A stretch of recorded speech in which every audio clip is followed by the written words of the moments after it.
I'm almost on. Thank you for joining us online. Thank you for joining us in the room. We really appreciate it.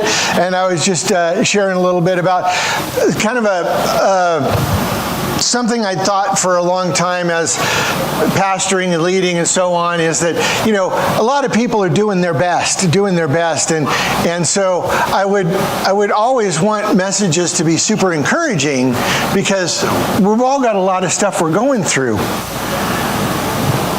But God kind of took me on a little journey through the Bible and he said, do you think these people were doing their best?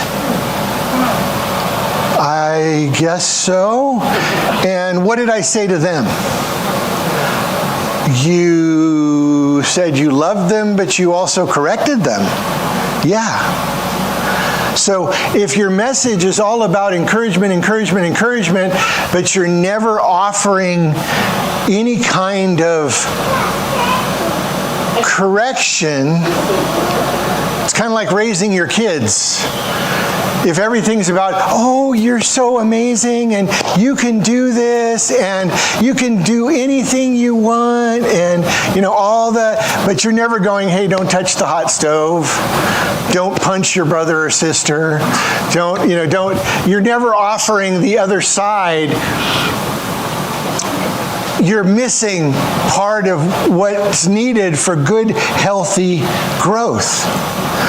And so, today's message, faith is important to God. Well, you'd be like, kind of like, duh, really? Yes, it is important to God.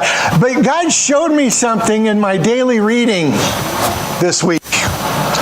In several different passages, over and over again, and the Old and New Testament.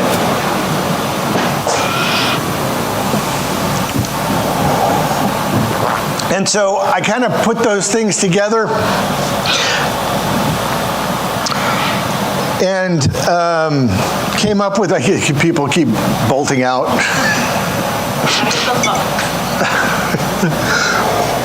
I did say, if you want to run, now's the time.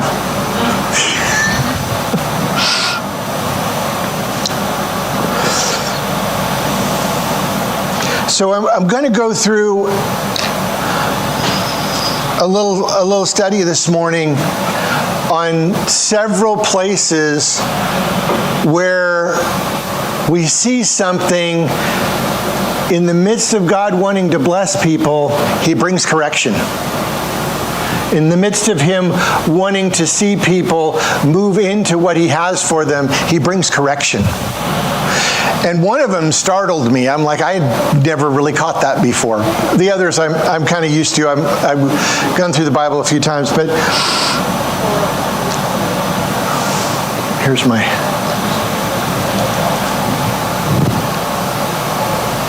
There we go. So,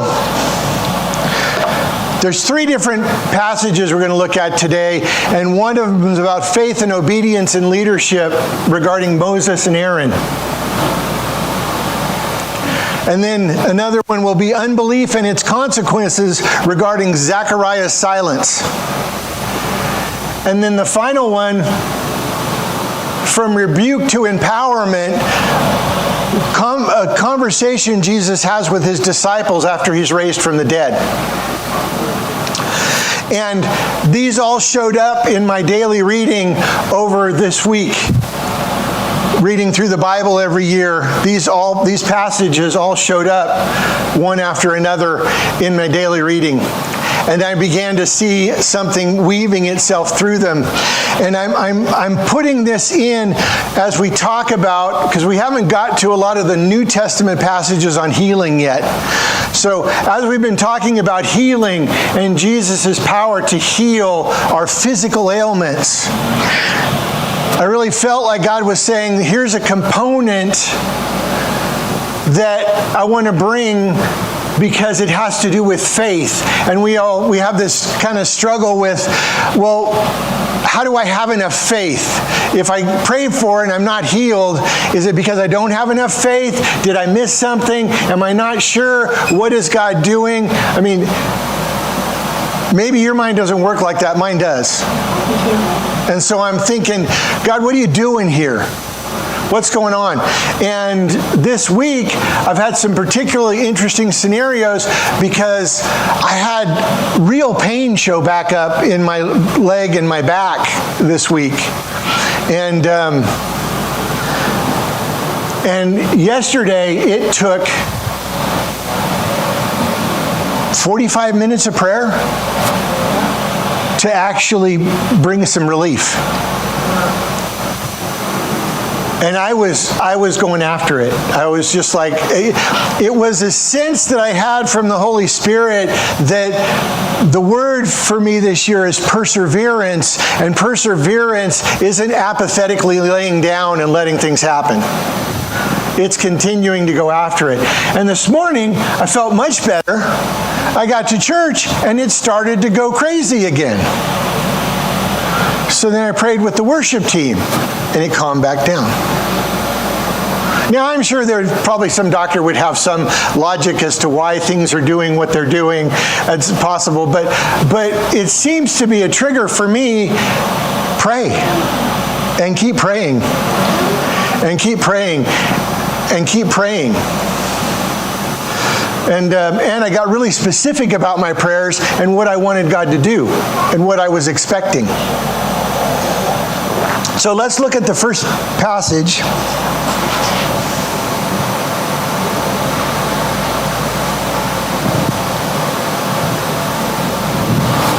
Oh, there we go. Back up.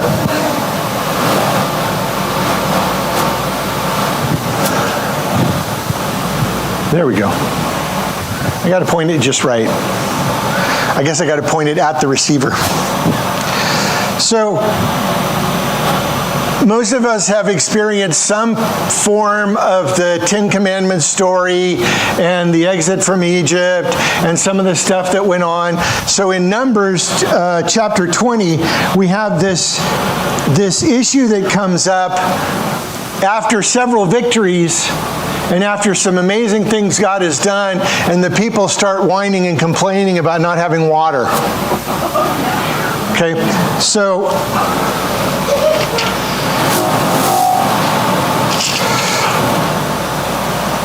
let's start. I'm going to start at 20. The specific passages are Numbers 20, 12, and 13, but I'm going to start at verse 1 in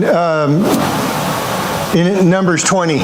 But the specific passages, if you're following us online, Numbers chapter 20, verses 12 and 13.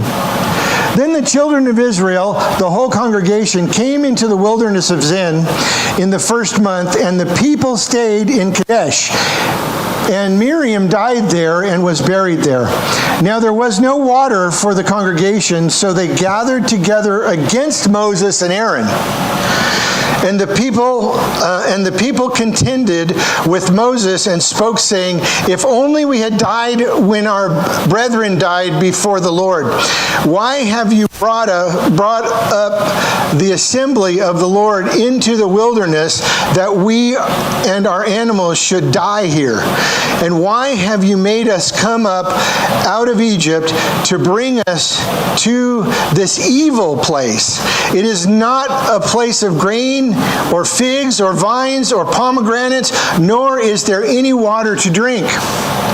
So Moses and Aaron went from the presence of the assembly to the door of the tabernacle of meeting, and they fell on their faces, and the glory of the Lord appeared to them.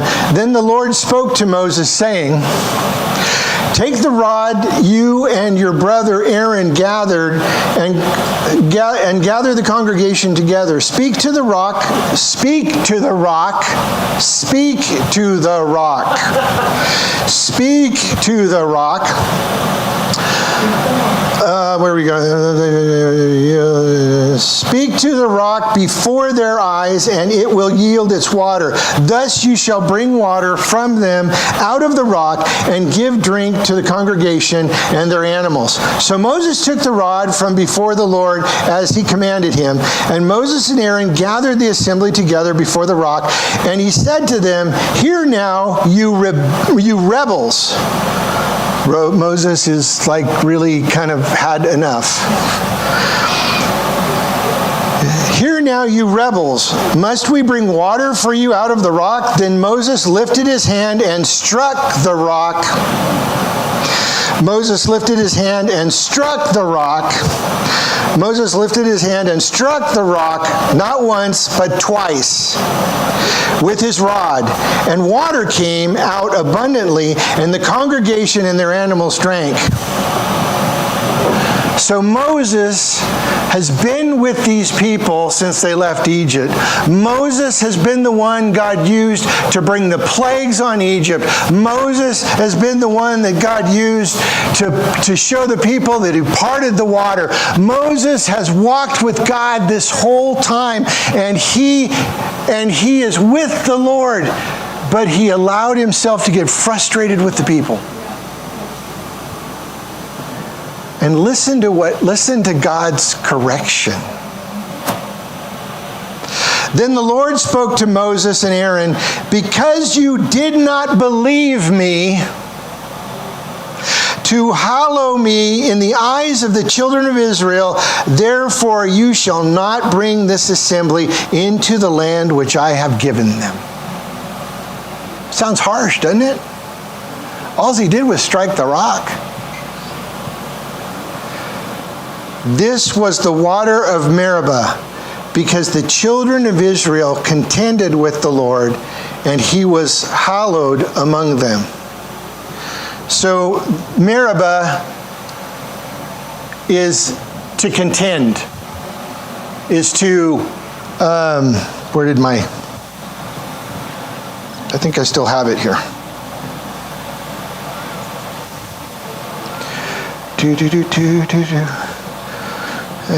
Maybe I have it in my notes. Strife and contention. That's what it is. Meribah is strife and contention.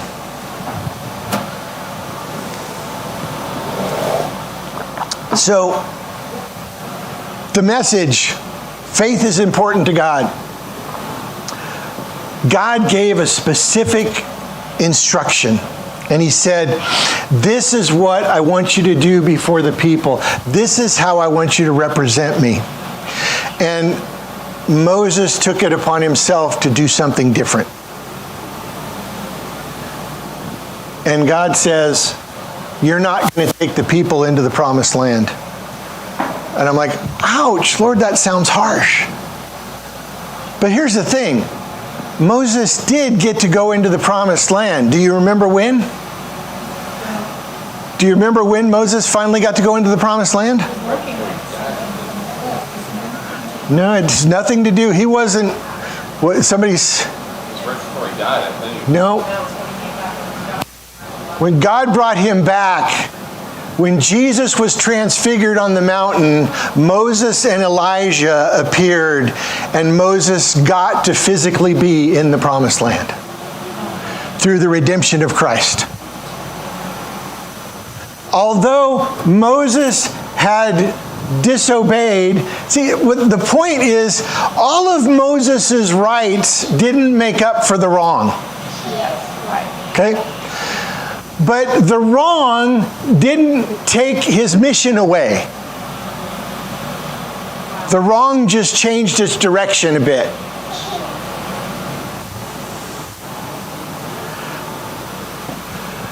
Everything Moses had done to be faithful, it wasn't like God was stacking these things up, and then this happened, and the scale is balanced. Well, you did all this good stuff, Moses, but you missed it here. But it was still important to God that his instructions be followed.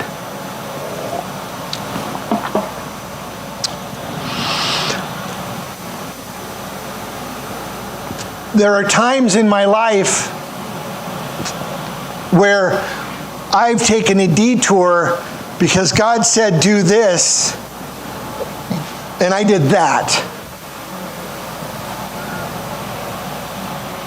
And you notice this isn't an issue of everyday sin. This isn't an issue of, oh, I made a mistake here, I got angry with somebody. This is, I gave you a direct instruction, and you didn't obey me.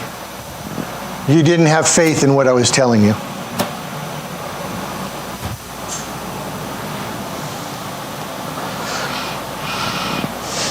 And again, when I was looking at this, it wasn't like, oh gosh, Lord, I don't want to bring it. This is such a bummer message. I don't want to bring it. Without the correction of God, we can't have the blessing of God.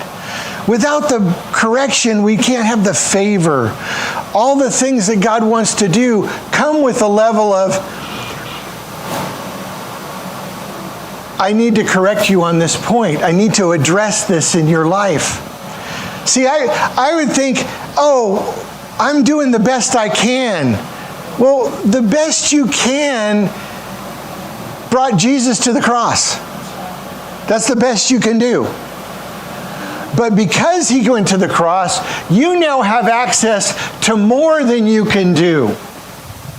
The point I'm trying to make here is we aren't brought to a place of the best we can do. We're brought to a place of the best God can do in us. How much he wants to do in us. And the Bible tells us he can do exceedingly abundantly more than I can ask or imagine. What am I asking for? What am I imagining for? Have I lost the dreams of what God wants to do? Or am I every day contending for what he wants to do? Something that he's continuing to show me in the process of the whole thing with my back and my hip and my sciatic. Did the mic go in and out, or is it just... Okay, it's okay. It's just me. It's usually just me. Is I have to contend for things. My wife and I had a conversation this week, and I said, I'm realizing something interesting. As I said, I've worked most of my life outside of my home. Since I started working outside the home when I was 13 in the summer. I started working at home when I was 6 or 7, because we had an apple orchard, a big apple orchard. But I started working outside the home in the summer when I was about 13 or 14. I would drive to the warehouse in town. My folks would say, would let me take the motorcycle. You go on the back roads. And so I would go to work for somebody. And I started when I was like 13 years old. So for the first time in my life, the only job I have right now, there are lots of, the only job I have is to be a pastor. And I said, what's interesting? I just spent almost 30 years working for a business that I had to be somewhere 40 to 45 hours a week constantly. And if I wasn't going to be there, I had to have a reason, and I had to plan vacation. I had to do all this stuff. I said, but yet the weight of this season I'm in now is way heavier than any of that ever felt. The weight of this season to me is way more than anything, because God's kind of going, the only barriers to what I want to do in your life are you. You're the only barrier. Because I've removed the other ones. You told me you were concerned about working 45 hours a week and still pastoring and still being a dad and you said you were getting tired and I removed it. It's gone.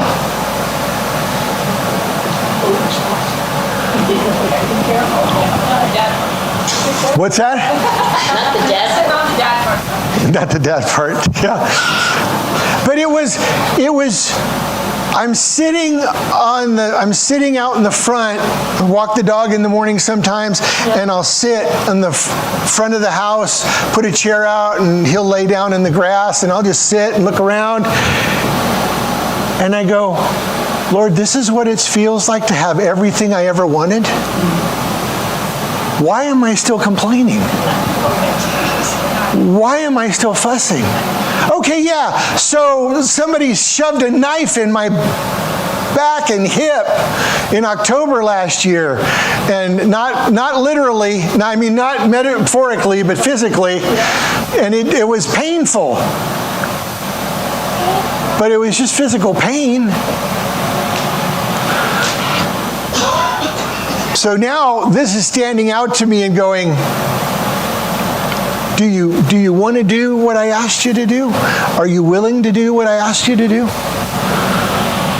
See, I'm starting to hear stories bubble up in our fun little conversation about faith. I'm starting to hear things bubble up about things happening and people being touched by God.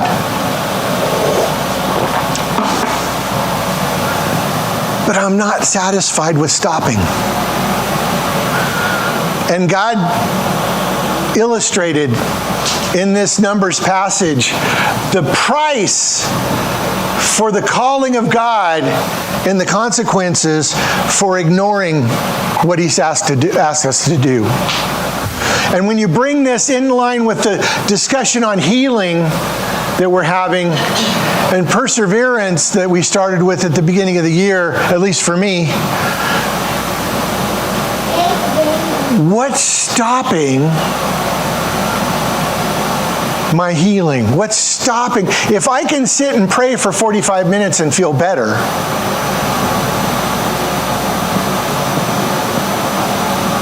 it really starts to seem to me like God's saying, what are you willing to believe for? What are you willing to believe for? What are you willing to trust me for? What are you willing to have faith for? Let's go to the next passage, because this is just one, and there are many, but this is, so the next passage is in Luke chapter 1.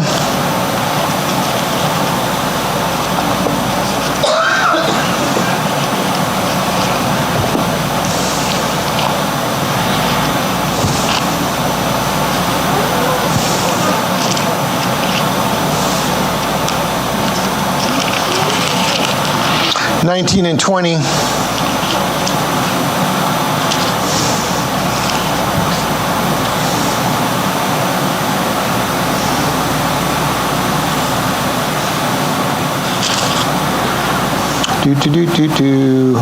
There it is. It's about John's birth and the announcement to Zechariah. Starting in chapter 1, verse 5. The specific passages are 19 and 20, but I'm going to start in verse 5. There was in the days of Herod, a king of Judah, a certain priest named Zechariah, of the division of Abijah. His wife was of the daughters of Aaron, and his name was His wife was of the daughters of Aaron, and her name was Elizabeth. And they were both righteous before God, walking in all the commandments and ordinances of the Lord, blameless. But they had no child because Elizabeth was barren, and they were both well advanced in years. So it was that while he was serving a priest before God in the order of his division, according to the custom of the priesthood, his lot fell to burn incense when he went into the temple of the Lord. And the whole multitude of the people was praying outside at the hour of incense. Then an angel of the Lord appeared to him. So he's doing his priestly duties. It's his time to go burn the incense in the Holy of Holies. And so he's away from home now for a while, because he'll be there for many days doing this. Then an angel of the Lord appeared to him, standing on the right side of the altar of incense. And when Zacharias saw him, he was troubled, and fear fell upon him. But the angel said to him, "Do not be afraid, Zacharias, for your prayer is heard, and your wife Elizabeth will bear you a son, and you shall call his name John. And you will have joy and gladness, and many will rejoice at this birth. For he will be great in the sight of the Lord, and shall drink neither wine nor strong drink. He will also be filled with the Holy Spirit, even from his mother's womb. And he will turn many of the children of Israel to the Lord their God. He will also go before him in the spirit and power of Elijah, to turn the hearts of the fathers to the children, and the disobedient to the wisdom of the just, to make ready a path prepared for the Lord. That's quite a tall order that he just got from an angel. Listen to his response. And Zechariah said to the angel, "How shall I know this? For I am an old man, and my wife is well advanced in years." Wah, wah, wah, wah, wah, wah, wah. Sounds just like me.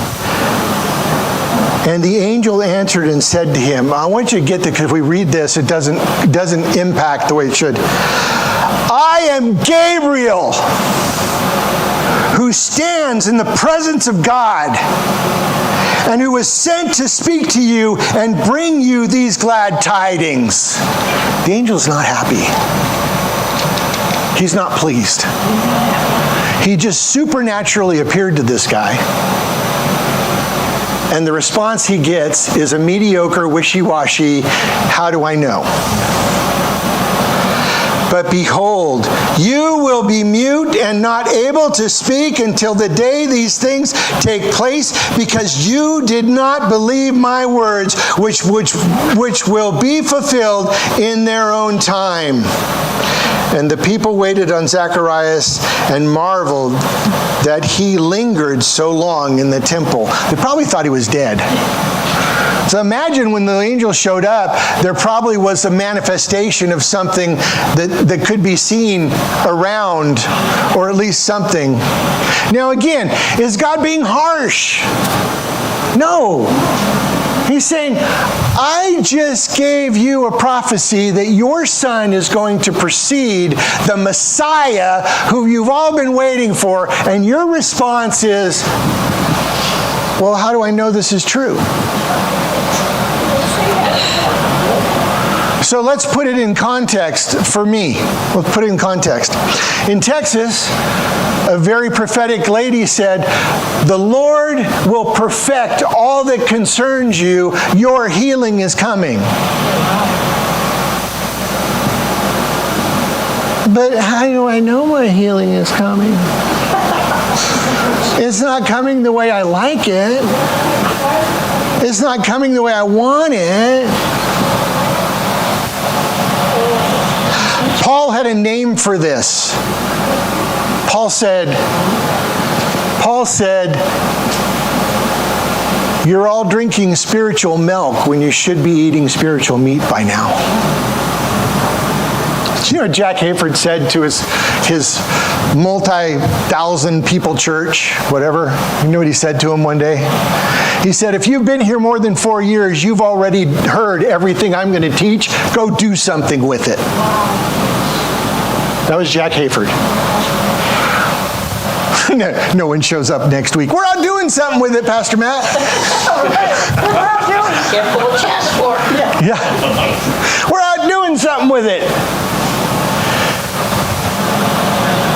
To continue to talk about healing, we have to talk about the process that God's taking us through to help us be people of purpose, people of passion, people of His presence. Where it's not just about, "Oh, Lord, I'm doing the best I can."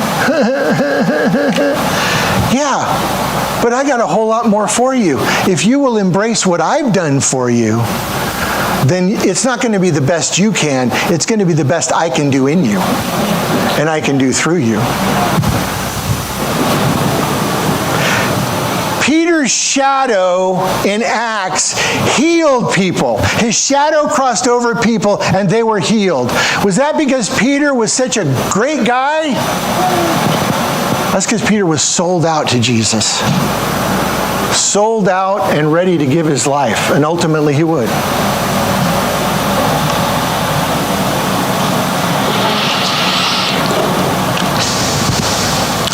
It's one of those things I'm a little afraid to say sometimes, but the access, the more that we have access to in our culture, in our country, the harder it is to get this message of the kingdom to really soak into people to the place where it needs to for us to see the things that Jesus did in our lives.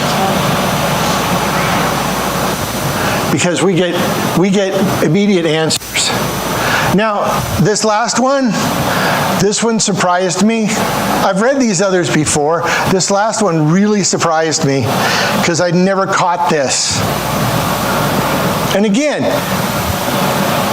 if there's some level of conviction, great, let God convict you. Let Him deal with you. He wants to help. He doesn't do things to make us feel bad about ourselves. He does stuff because He goes, I want to take you to the next level. I want you to be everything I called you to be. I want you to walk with me the way you want to walk with me. Remember those things you prayed for? Remember those things you asked for? This is how we get there.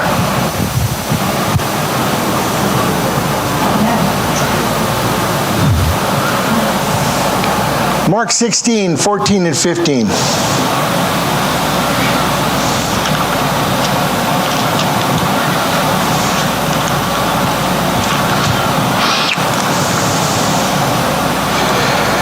So Jesus is risen from the dead. We're going to celebrate Resurrection Day soon. Very appropriate. Jesus is risen from the dead.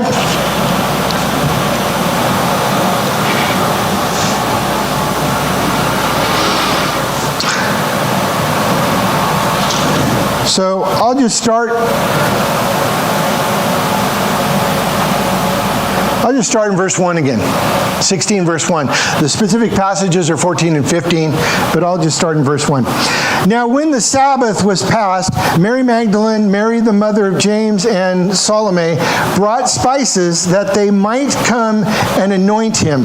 Very early in the morning on the first day of the week, they came to the tomb when the sun had risen, and they said among themselves, who will roll away the stone from the door for the tomb for us? But when they looked up, they saw that the stone had been rolled away, for it was very large.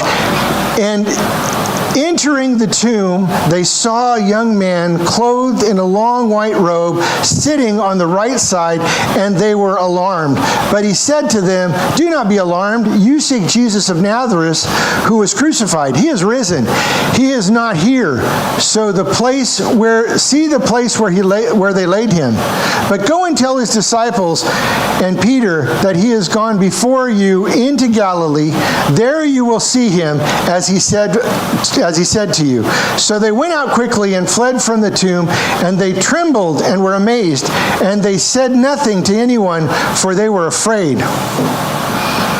Now when he had risen early on the first day of the week, he appeared first to Mary Magdalene, out of whom he had cast several demons. She went and told those who had been with him as they mourned and wept. And when they heard that he was alive and had been seen by her, they did not believe. After that, he appeared.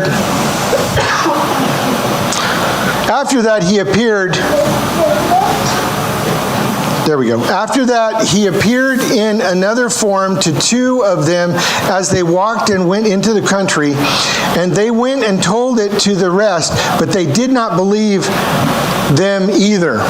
Okay, so Jesus has set up this. He's told them in advance what's going to happen, but they are not listening. So Jesus has just been crucified. He's just been risen from the dead. And listen to his first response to the 11 disciples who kept saying, we don't believe the message. Later he appeared to the 11 as they sat at the table, and he rebuked their unbelief and hardness of heart because they did not believe those who had seen him after he had risen. A friend of mine used to say, oh, there's gentle Jesus. just being all kind and loving and warm. So what's he do? The first thing he does, he comes in the midst and he's all, I sent them to you. I sent them to you. You didn't believe any of them. I told you these things. You didn't believe any of it. You know that rebuke word there? It's not a friendly word. Let's see if I wrote that one down.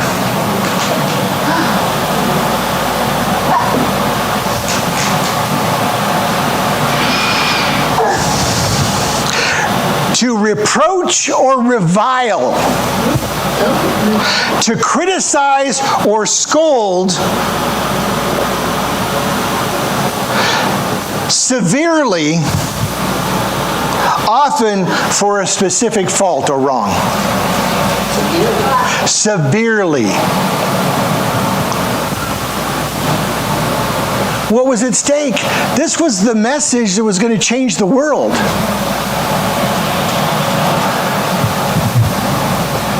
What message in us is going to change the world?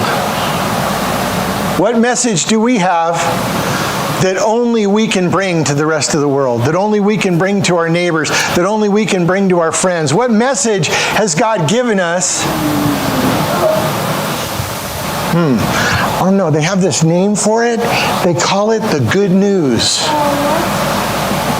They call it the good news. What's the good news? Anybody know the good news?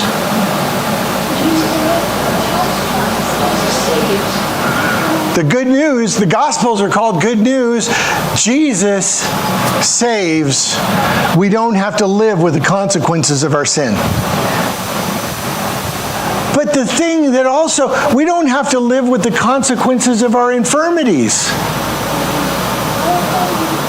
The same power that raised Jesus from the dead lives in us.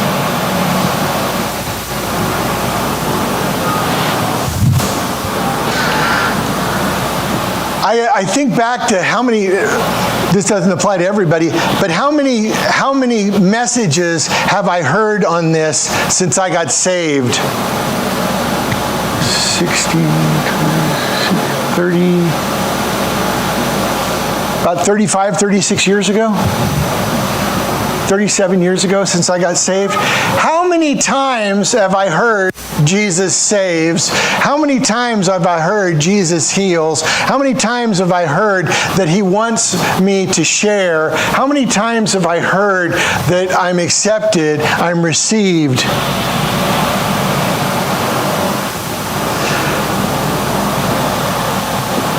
The level of this had not connected in my head until I read it this time. The first thing he does so that they can get on with the work is rebuke their unbelief, their lack of faith. That's the first thing he does. And then he goes on. After he does that, he doesn't stop there. He doesn't belittle them. He just rebukes it. He said, you guys missed it here. This is wrong. Then he goes on to say, later he appeared to the 11 as they sat at the table, and he rebuked their unbelief and hardness of heart because they did not believe those who had seen him after he had risen. And he said to them, go into all the world and preach the gospel to every creature.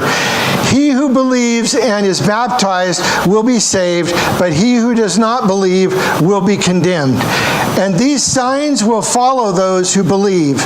In my name they will cast out demons, they will speak with new tongues, they will take up serpents, and if they drink anything deadly, it will by no means hurt them. They will lay hands on the sick, and they will recover.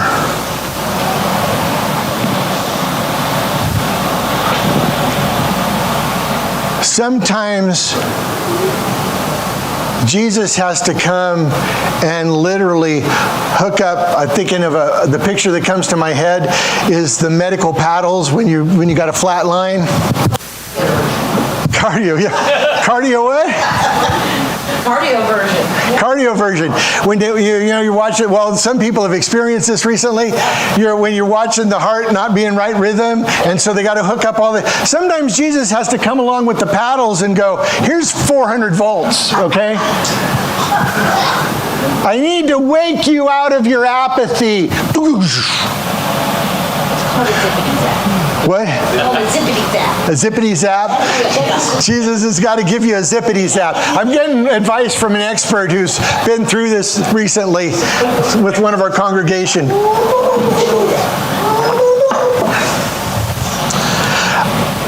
I know this is God because something happened to me when I got hurt and couldn't fix it myself. I had a choice to make, because I wanted to go help a family member and be a part of something. And I had to get on a plane with severe pain. And I'm not bragging, but something transformed in me. And it was, stop whining about this and start trusting me. Stop complaining about this and start trusting me. Stop going, why is it everybody else's fault? Why didn't they do this? Or why don't they do that? Or why don't you bring yourself to me and let me transform your life? And something miraculous happened beyond my healing. My attitude got healed. Now, it's not perfect. My family will attest to it. My wife specifically will attest that my attitude is not perfect. But I don't wake up with depression about my back and my hip. I wake up going, Lord, what do you want? What are we doing today? What do you want today? We'll testify.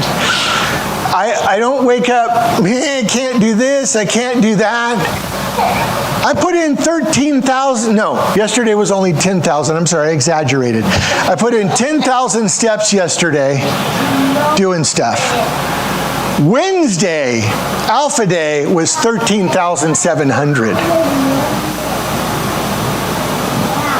I know it's not, every step isn't perfect, every step isn't wonderful, but I don't find myself sitting there going, wah, wah, wah, wah, wah, wah. In fact, yesterday at the rec center, I was telling Beth in the hot tub, whether she wanted to hear it or not, my entire story of my journey about how God was how He's healing me.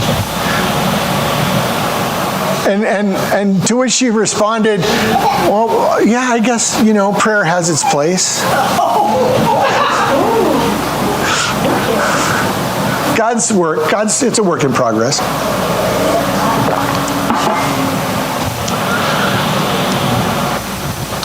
The point of this message, before we start moving into New Testament healing, because New Testament healing is going to get really annoying.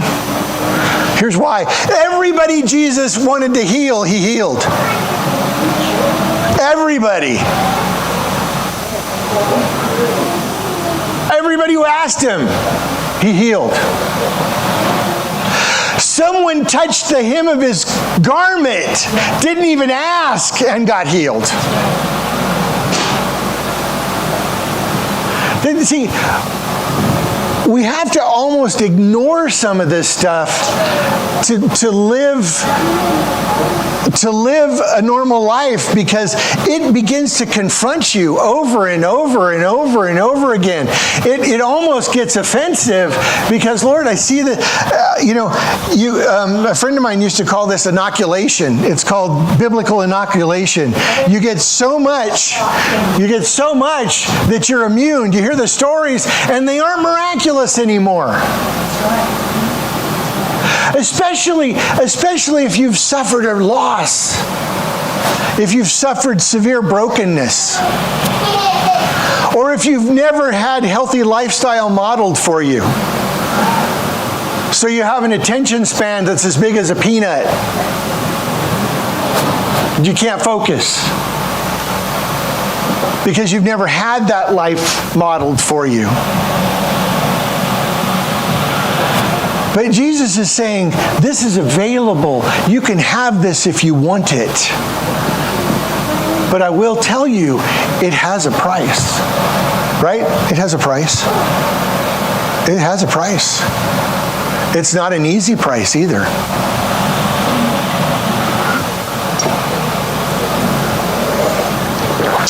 God's not making light of our pain, our suffering, our loss, our difficulty, any of it. But he's saying, if you will bring that to me, if you will continue to bring it to me over and over and over again, I will bring healing in the midst of all that suffering, in the midst of all that pain. I will bring healing in the midst of that restoration. I will bring restoration in the midst of that pain.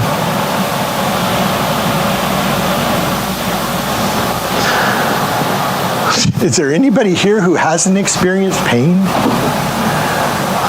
It's kind of a life condition. It's something that happens. Jesus doesn't walk into the disciples and go, yeah, I know you guys have had it rough. I know I got taken away and I was crucified, and people don't rise from the dead every day, and I know it's hard to believe, but you're going to be okay, you're going to be all right. He comes in and goes, dudes, ladies and gentlemen, Gabriel doesn't say to Zacharias, dude, yeah, I know, there's no context for what I'm telling you. You have no history to believe that. What about the entire Bible history? Zacharias would have had access to the scrolls. He knew the Old Testament. Well, what's going to happen? Zacharias, I stand before the throne of the Almighty God and have come to give you this message, and this is your response? Moses, dude, you just held out your staff and I parted the Red Sea. All I asked you to do was speak to the rock. That should have been easy.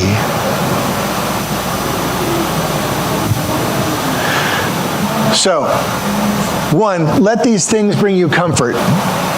We're not alone in our human condition. We're not alone in our struggle. Amazing, great people in the Bible had the same issues, had the same struggle. The ones we continue to read about are the ones that pressed into God to move forward, who took the rebuke or the scolding from God or the correction from God and said, you're right, Lord, I can do better. Let's keep moving. Those are the ones we continue to read about. You know who we don't read about? We don't read about the ones who said, nah, I'm done with this. When Jesus brought the message to the disciples, he said, if you want to follow me, be my disciples, you must eat my body and drink my blood. And it said all these people who were following him said, this is a hard teaching. Who can follow this? And a bunch of them left. And the disciples were like, okay, that's crazy, but look what he's done. That's crazy, but look what he's done. And one of them says, he says, where aren't you going to leave too? And one of them's like, Lord, who else has what you have? Where else would we find it? I don't understand this, but I don't understand half the stuff you do. I'm staying. I haven't figured out how all this works yet, but I'm staying. Then Peter gets all the way to the cross. And he says, I don't know the man. I don't know the man. And then one translation said he cursed. Dang it, I don't know the man. And then the cock crowed, the rooster crowed. And he went away and wept bitterly. But Jesus didn't leave him. He came and found him. He came and found him. So come on, Peter. And then even then, Jesus is talking about John, and Peter's and Peter's like, what about that disciple? What about him? And Jesus is like, dude, I got you covered. Don't you worry about him. That's right. These things should encourage us because God meets us in the midst of our humanness. He meets us where we are. And you just keep saying yes. Forrest Gump, I'm not a smart man. But Lord, if I know what you want, I will do it. Maybe by the third or fourth time you ask me, I will do it. See, God's not oh no, I told you once and you didn't do it, so you're done. You don't get to do that anymore.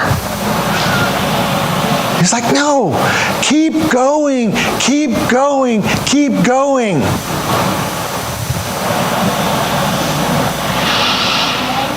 I mean, any of us who do, you pay any attention to the news, you pay any attention to what's going on, there are things on the rise. The Spirit of God is moving in the world today. And I want to be a part of it. I want to be a part of that.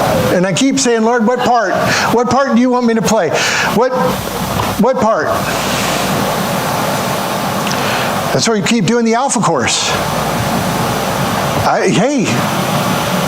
I was reminded again. I said, well, someone new come to the Alpha course, and I was reminded again that Jesus said, I left the 99. I left the 99 to go get the one. It's God's math. I haven't figured it out. It's His math.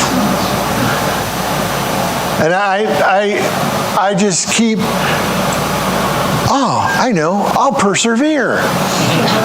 That's what I'll do. I'll persevere. I'll persevere. I will pray until something changes.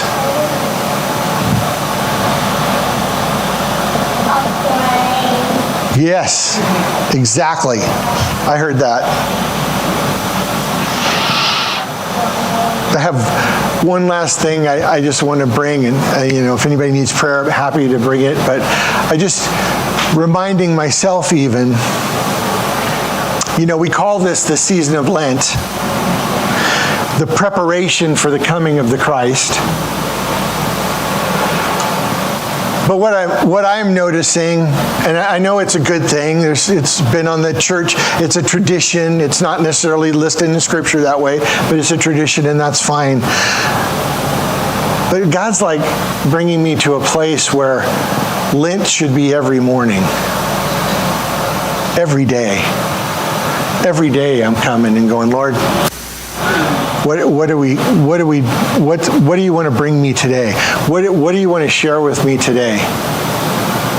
What do you want to speak to me today? And then trying to turn that outward in a positive way, in a good way, in an encouraging way.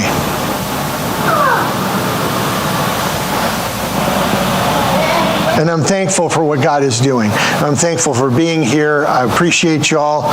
And man, there's a ton of notes here, but I'm not going to go through all those. I think the three passages kind of spoke enough.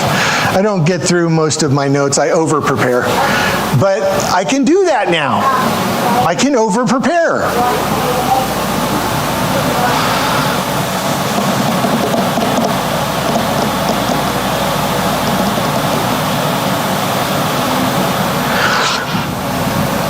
I believe wholeheartedly that believers are stepping into a time more than ever where God is saying, I want to be the God who you read about in Scripture. I want to be the God who does the things that you read about. I want you to be a part of that. I want you to experience that. But there is a sacrifice, and a lot of it has to do with pain in our lives and how we manage that pain and what we do with it. I'm seeing more and more people, because of the kind of ministry we do and because of relationships I have outside of the church, who are starting to see things happen But even the people who have kind of said, well, miracles are a thing of the past, even those people are beginning to go, would you pray for this for me? Would you pray for this for me? Would you pray for this for me? And God is doing things. He is moving. Not everything works out exactly the way we want it, but He is doing things, and He is moving, and He is showing Himself faithful. And you have to decide if you want to be a part of that. Because the more it happens, the more the counterfeit is going to want to come in and distract you and pull you away. And that's happening over and over again to people.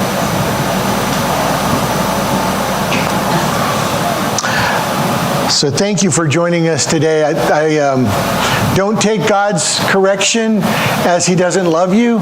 Don't take His correction as He's had enough of you. He corrects you. Families know this. You correct because you love. You correct because you love.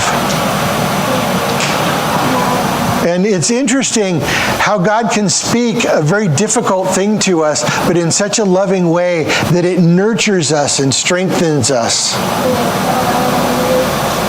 And it's also amazing to me how much pain brings us receptiveness to those issues, to those things. That brings us more. Because when we have to deal with the hard things, it's in that place that we really experience how much God really loves us and how much we have to have an eternal perspective on life.